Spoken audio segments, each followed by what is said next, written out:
We are going to kick off. We've got a great number attended today, everybody. So thank you very much for giving up your time.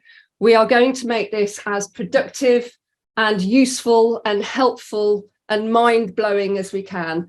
And the title for today's online seminar is Mastering Social Media Advertising in a Post-Cookie World.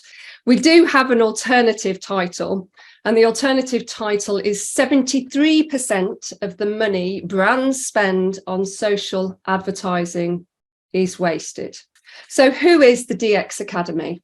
The DX Academy is the consumer behaviour think tank that is bringing you this research today and a lot of the content. We undertake primary research on shoppers' buying patterns and behaviours, particularly around attitudes to shopping at the edge.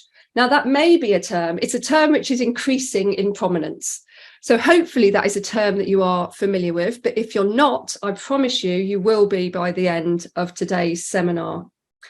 It's a really challenging area and we're taking this head on.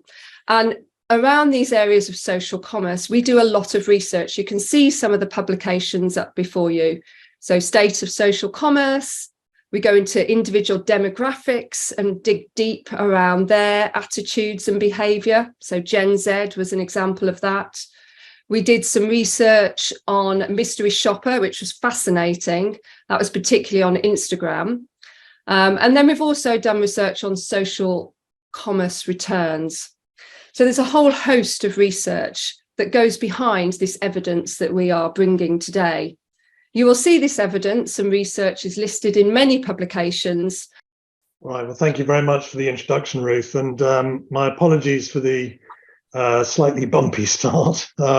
You know how you love it when it's just about to kick off a webinar and your internet drops. It causes a little bit of excitement. So just by way of introduction about who Simplicity DX is, so that you know the context of where we're coming from. It is a new platform that bridges the gap between social and commerce, even though you've got a couple of sort of English or Brits on the line here today. It's a US company with headquarters in San Diego. And when we talk about bridging the gap, it really enables you to create engaging social experiences just in a few minutes that drive revenue from social. So in terms of the topics and what we're going to cover today, we're really kind of looking at the social advertising, social customer acquisition process end to end. We're going to start by looking at what we call the cookie apocalypse, or the crumbling cookie that has caused so many problems in and around the customer acquisition area.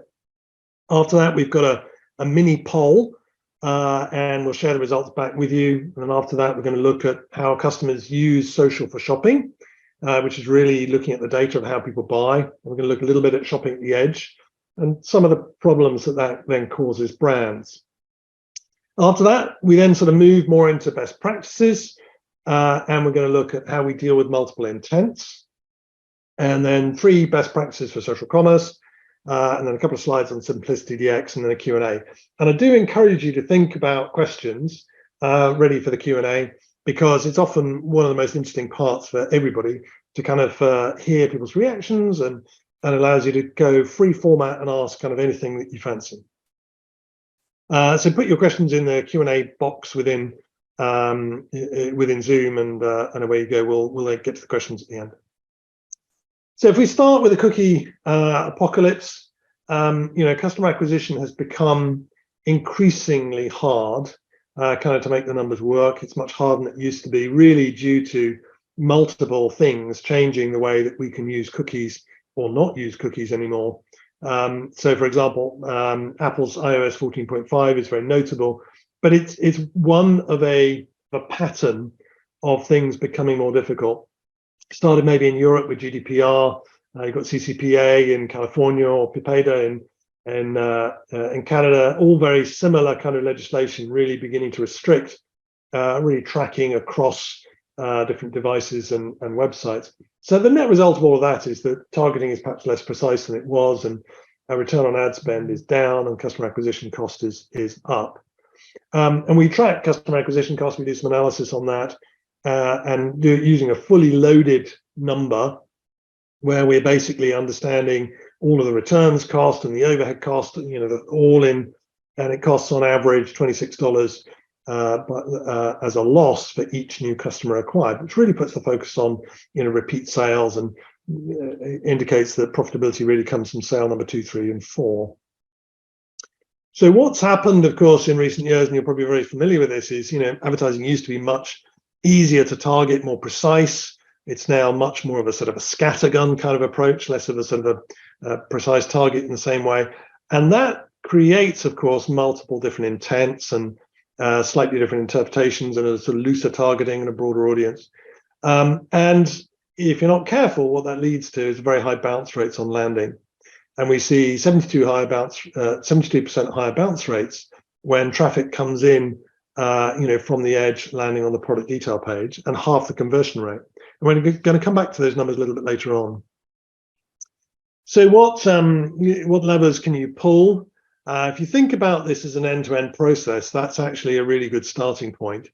I mean, obviously, there's stuff that you can do around creative shifting, increasingly to short-form video on social, driven not least by TikTok, but not only that, as Meta is increasingly copying the successful TikTok formula, short-form video is becoming absolutely the medium du jour. Of course, creating that is more complicated and costly. It brings us into the whole creator side as well. The audience, perhaps we can do less with because we are more restricted than we used to. You could try changing the budget, but there are no necessary economies of scale that you get from spending more, because audience and budget and reach are all kind of intertwined and linked. But perhaps where there is an opportunity is really in landing and conversion. And in particular, during this event, we're going to look at how you can link creative at the start of the process with landing and conversion to then ultimately drive, hopefully, more sales from social as a result of being able to do that. So thinking about this on an end-to-end way is a great way to start. We should also think a little bit about the maths and how it's got more difficult. And what I want to do is I just want to run you through the numbers here, just to give you a sort of a quick sense. If we assume, for the sake of easy maths, a budget of $10,000, which we're going to put into a social campaign, we'll pay a CPM of $2, and we'll get a 1% click-through rate, and the average order is maybe $100. Makes it nice and easy. So our $10,000 gets us 50,000 clicks, but with a bounce rate of 69% of traffic landing on the product detail page, so that's 72% higher than the average of maybe about 40%. Then that's very high. It means that 34,000 visitors bounce, or of your 50,000 bounce immediately off the site. And then the balance, about 15,600, then go through the conversion rate of 1.5%, giving you a 2.3x on your ROAS coming out the other end. Now, if you can make small changes to the bounce rate, so a 20% improvement in the bounce rate, so now it's at 55%, still high, right? So you get a 55% bounce rate instead of your 69% bounce rate, but that leads to 44% more visitors. This is kind of the way that the maths work, which ultimately is going to lead to a 3.3x return on ad spend and an increase in revenue of 44%, because the same going through at the same conversion rate. But you see how small changes at the top of the funnel have a disproportionate impact further down the funnel. And if you can tweak the conversion rate as well by making the content more relevant to more of the audience, then ultimately, let's say we go from 1.5 to 1.8, then you can then see with that 0.3 better conversion rate, compounding the more traffic coming through, a 73% increase in revenue. So this is really just designed to sort of make the point that, some of these levers that you can pull, in particular at the top of the funnel. The funnel, of course, isn't, this shape, in the way it's typically drawn on a slide. It's not like that at all. It's really flat like that. So any change that you can make to widen the bottom of the funnel has a disproportionate impact. So let's move on. Let's look at how customers are using social for shopping. I mean, this is important.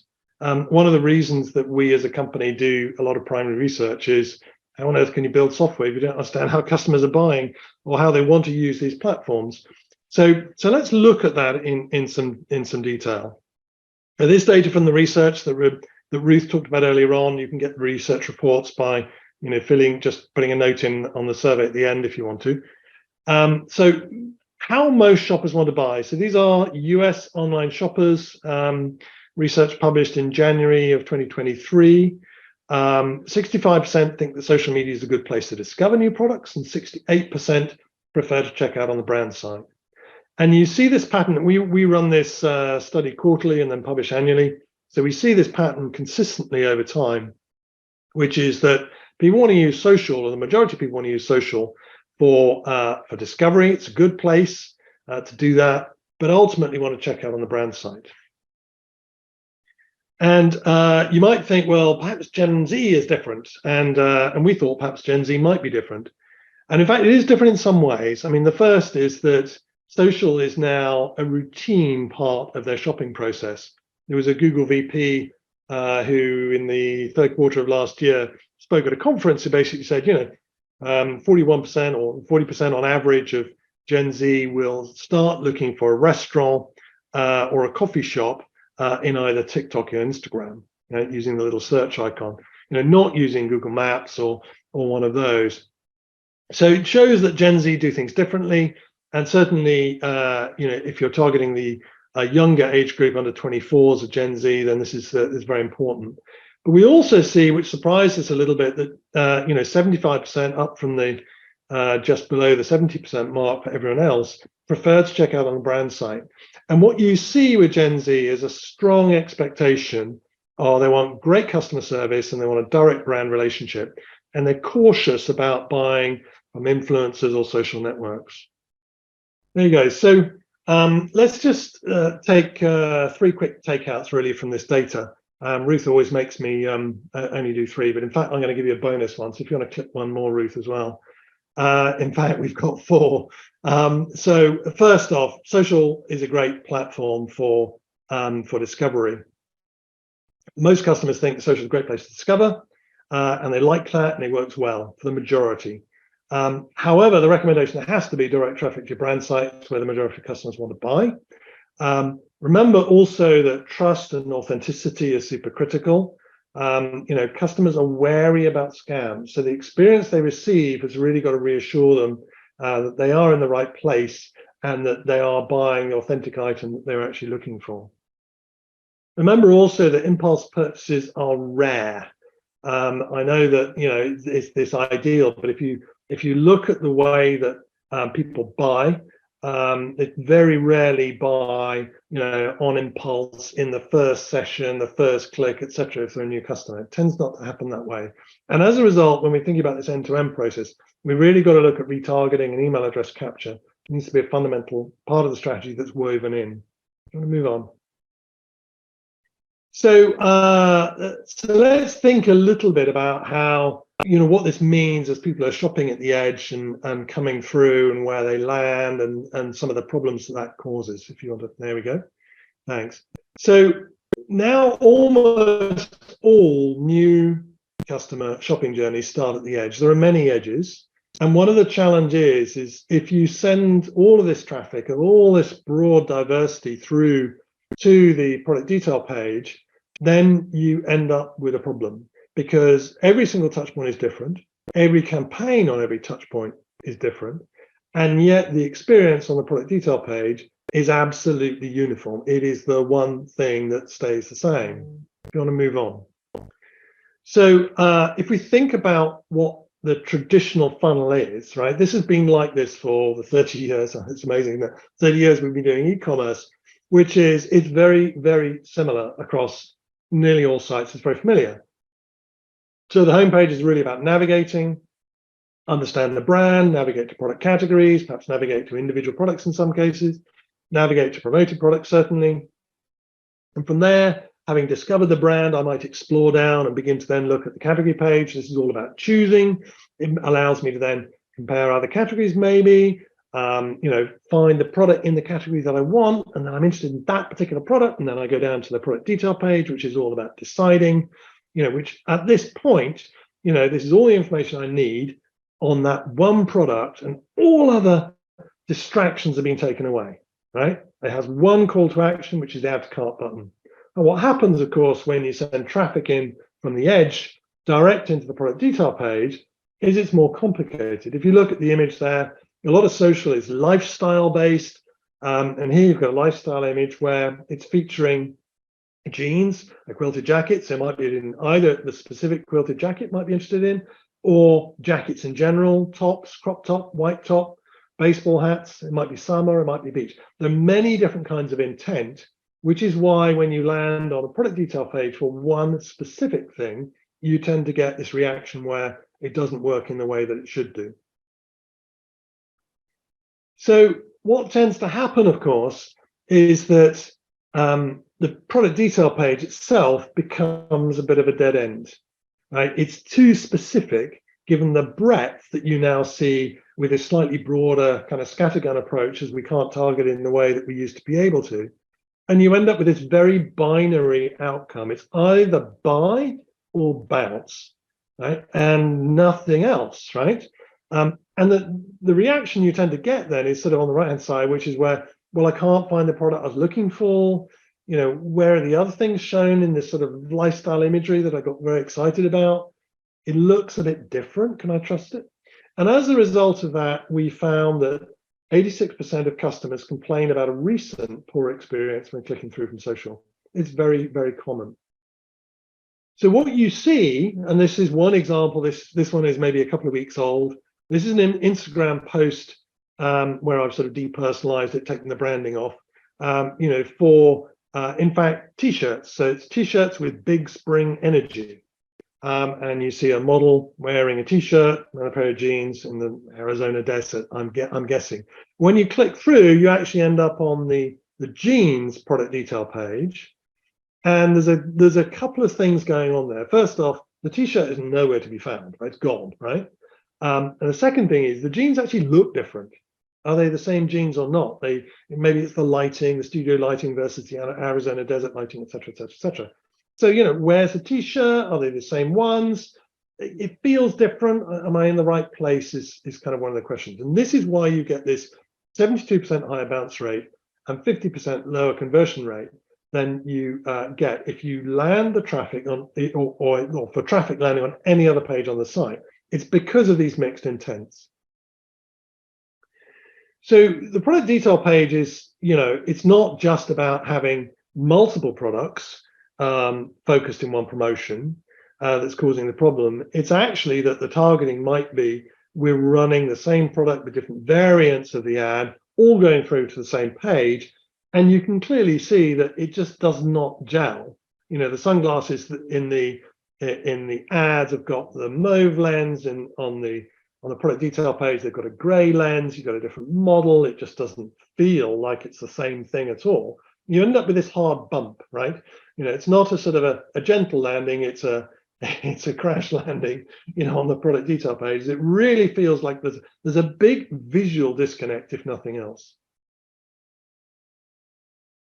So what we need to think about is that there are different intents, and different intents need different experiences. So there are different intents for different channels. For example, TikTok feels very different than Facebook, or feels very different from a static image, for example, on Instagram. And then within campaigns, within channels, it feels different. So really, there are three questions we should be asking ourselves when we're thinking about how can we drive revenue performance from this particular ad that we're running, which is, you know, there may be different audiences and different intents coming through. So are they interested in the product or category that's being promoted? They may or may not be. They may be interpreting something else. Look at all those different, you know, intents that you see under the images on the left-hand side that people might interpret from that particular image. So they may or may not be interested in that particular product or that particular category. What contexts are there? You know, look at the ad and think about, yes, I'm trying to promote, if you take the one on the left, yes, I'm trying to promote the quilted jacket, but what could people interpret from that image, which might not necessarily be my intent of what I'm trying to sell? And then finally, you know, where have they come from? Are they in recreation mode? Are they thinking about, swiping in TikTok, and therefore actually we should show them much more video and much more recreational style content in a way that keeps them engaged. So we can come up with 3 golden rules for social traffic, really. So the first one is you want to make it very easy to find and buy the promoted item or category. That sounds totally obvious, but in a video, you quite often will see multiple products promoted, although there's only one that you can then go and buy, or one that you've then got a link to. So how do you deal with that complexity to make it very easy to find the things that are being shown, not necessarily just the one you're promoted? The second is show them more of what made them click. Now, again, this sounds very, very obvious, but if you spend all that money giving this sort of wonderful aspirational kind of social image, right, show them more like that. That was what they clicked on, and this helps to soften that hard landing that you find, otherwise on the product detail page, and ultimately that stops a lot of the bounce. We also should think about showing alternate navigation paths, right? Because there are multiple intents here, not necessarily just one intent. Yes, we want to make it easy for the 3% or less to be able to buy product A, which is what we're promoting, but equally, we want to be able to show them more social content, other promotions, more categories, and more products. And this is a different way of thinking than the traditional way, which is we're going to exclude all of that stuff and focus just on the one thing, right? We want to kind of do both, given the breadth of intent that are kind of coming through. And the way that we do that in simplicity is we call those merchandising hooks. So here's an example going back to the t-shirt and the jeans of how you might then be able to reimagine this in a different way. First off, the brain is very visual in the way that it works. We use it, the image processing is in a different part of the brain, and we process images 60,000 times faster than we do text. So the net of that is that we might meet somebody in the street you haven't seen in a while, and you recognize their face a long time before you can think of their name. It's just a natural way that the brain works, left side, right side, etc. So as a result, images and imagery is incredibly important. So the first thing that we really want to do is create this visual connection between what she clicked on and what she lands on. So for example, by recreating the visual image, the lifestyle image on the right-hand side, she said, oh, I'm in the right place. It must be the right thing. I haven't clicked accidentally into some place I didn't want to go to. I'm in the right place. Second thing is we want to make it very easy to buy the promoted product. And the third thing, we want to make it easy to buy the other products which are in the same image, or something similar. If maybe your merchant, you're not actually showing everything that you've actually got available in stock, then something very close to it as best you can. Okay. So if we think about that, then really what we're beginning to talk about here is targeting not just the traffic which is interested in the promoted item, but actually more broader than that. So if you take this image on the left-hand side, you can see that you have multiple different categories and multiple different products being promoted. So category navigation becomes important, right? Yes, we want to sell the shirt jacket, fantastic, and 3% maybe go for that, if it's working well. But actually, they may be interested in jackets generically. Other jackets may be relevant. They may be interested in tees or in belts or in pants, etc. So if we provide a category navigation, then we can begin to target the other 90%, 97% who wouldn't buy as a result of arriving on that specific page for that particular product.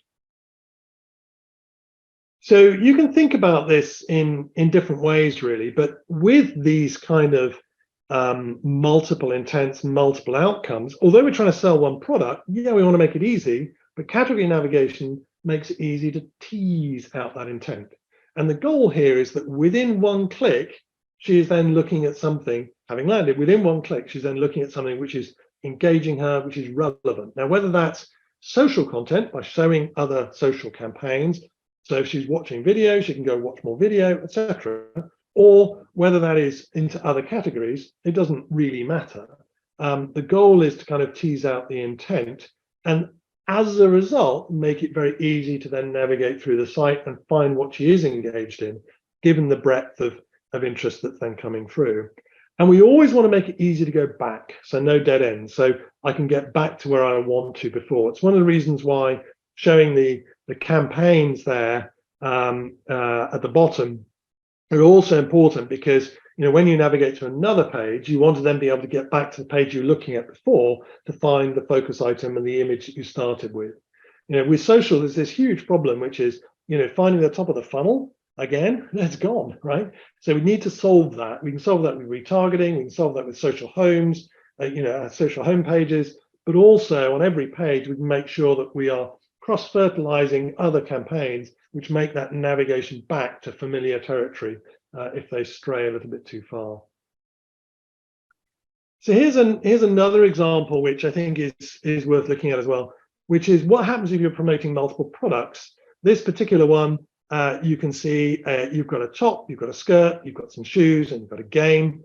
So first thing you want to do, mirror the campaign image. Second thing, make it easy to buy the focused product. So the top, which is the focused product, single buy button, away you go. But then you want to make it easy to find all of the individual items so that I can navigate to those and buy those if I want to. Totally obvious, but a good thing to do. Given that she may be interested in the top, we should also then actually have the tops category in there, category navigation, and then the campaign navigation that I was just talking about. And that's kind of how you kind of blend this together in such a way that you're going to get the maximum amount out of the traffic coming through.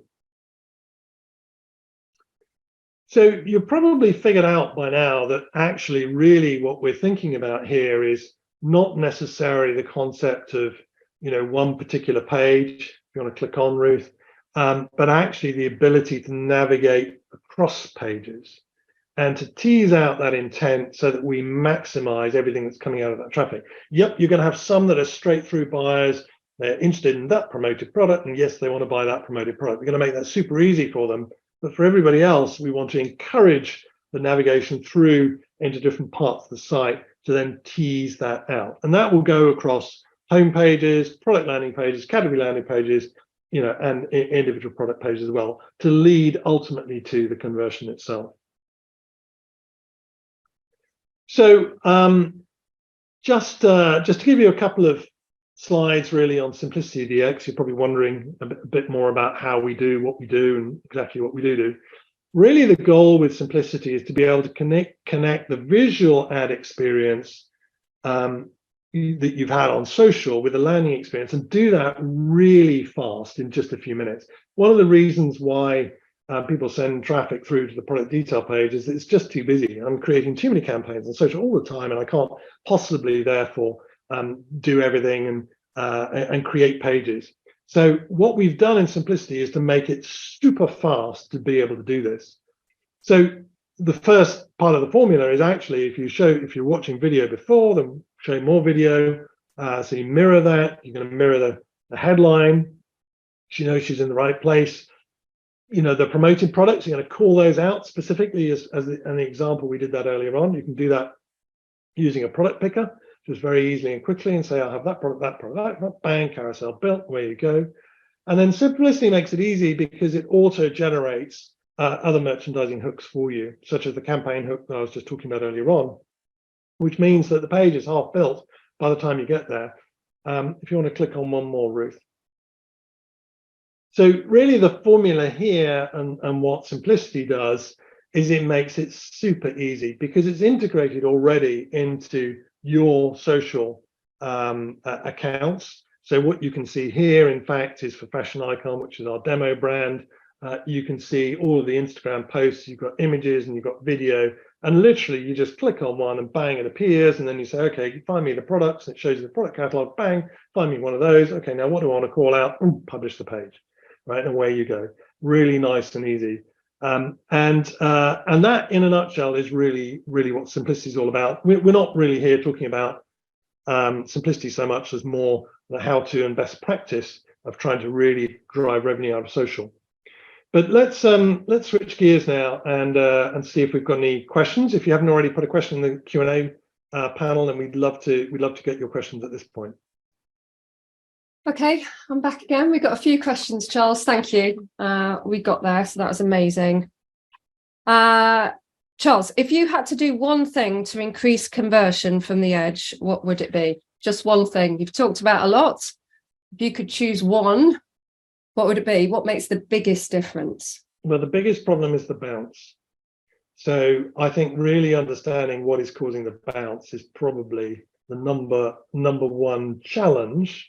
And if you look at what causes that, there are lots of different things that can cause that. The product can be out of stock because it's been promoted and all those sorts of things. But the reality is rethinking the way that you're landing traffic so you don't land it on the PDP. The product detail page is a really bad place to land traffic. It's well known and you probably have very high bounce rates. So therefore, rethinking that in a way that you can deal with these multiple intents is probably going to be the winning formula. Okay, this is sort of connected. You may think you've answered it, but what's the most common reason that you see people bounce? I mean, we asked this in our research, why did you bounce? What was the problem? All the rest of it. And what you find is that there are many reasons. So the common question is a good one, but usually it's I couldn't find what I was looking for, right? Which means that, and this goes back to that multiple intents, right? In the case of the one which is shown on the screen here, and the fashion icon, that is a promotion for a new category, which is then featuring 3 products. So how do you navigate to the category? How do you navigate to each of those individual products? How do you find some things that are similar? So it's actually basic navigation, but it's not done well in general. Okay, we've got 2 more that have come in. What conversion increases do you see with this storefront approach? So if you look at the average conversion rate of social traffic coming in, you're probably around about the 1% mark. It's not brilliant. It's misleading because actually we know that social revenue is significantly underreported. Something we haven't talked about. It's another topic we can go back into if you're interested. So it's probably better than that. But we've seen up to 8%. Using a storefront approach versus just a single landing traffic on the product detail page. Really quite significant. I'm not guaranteeing everyone's going to get 8%, but these techniques work. That's amazing. And then just the last one is, does this work? You talked about edges, but we've sort of concentrated on social commerce here. Are there use cases beyond social commerce? Well, undoubtedly, there are many edges, and one of the things that we've seen in recent years, of course, is the experience gap is getting bigger. So the gap between what a commerce experience is and what happens on the edge is getting further away. You can see the difference between, let's say, Facebook, and then go to Instagram, then go to TikTok, and of course, TikTok is more recreational, different again, short form video. So imagine AR, VR, etc. They are getting wider, and it's getting more complicated. But one of the things that we see very quickly actually is that if you adopt this approach, this works just as well for email, and actually you have all the same problems. You're maybe not creating quite as many campaigns as you are for social, where it's sort of daily across multiple channels. How do I produce all that content is a problem. But in email, similar thing. You may be doing 1, 2, 3 a week, something like that, maybe even more.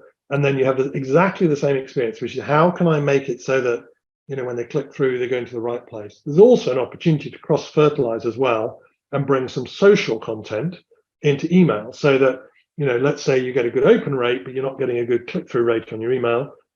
Actually, by bringing in some social content, then maybe you can pull more people through and increase your click-through rate that way. Okay, that's amazing. Any more questions? I think that was the last one. We did have one about research, which I can answer. Someone's asked what's the upcoming research that the Academy is going to be working on. We have started this piece of research, and it's around the cost of a bounce. We've done some previous research around costings and efficiency. So we're going to continue this, and we're going to look at the cost of a bounce and the main reasons that people bounce. So that should be coming to you in about the next month. And we'll make sure that you get a preview of that as you've signed up today and participated in this event. And just thank you. Thank you for attending today. Thank you for Charles and the tremendous presentation that you've brought us today and your persistence with coming back and coming back. So we appreciate that. And thank you. I'll be sending out an email tomorrow with the deck. So don't worry if your notepad in your hand hasn't kept up with today's presentation, because you will have the whole deck tomorrow. And thank you once again, everybody. There is going to be a survey at the end of this. Do give us your feedback. We really do appreciate it. If there's any research topics that you want us to concentrate on, please do let us know. And that's it. Thank you very much, everybody. Well, thank you. And I do apologise for my internet woes during today. Thank you for your time and patience. Very much appreciated. You can't be blamed for the internet, Charles. No. Okay. Thanks so much, everybody. And we'll speak to you again very soon. Thank you very much. Bye-bye.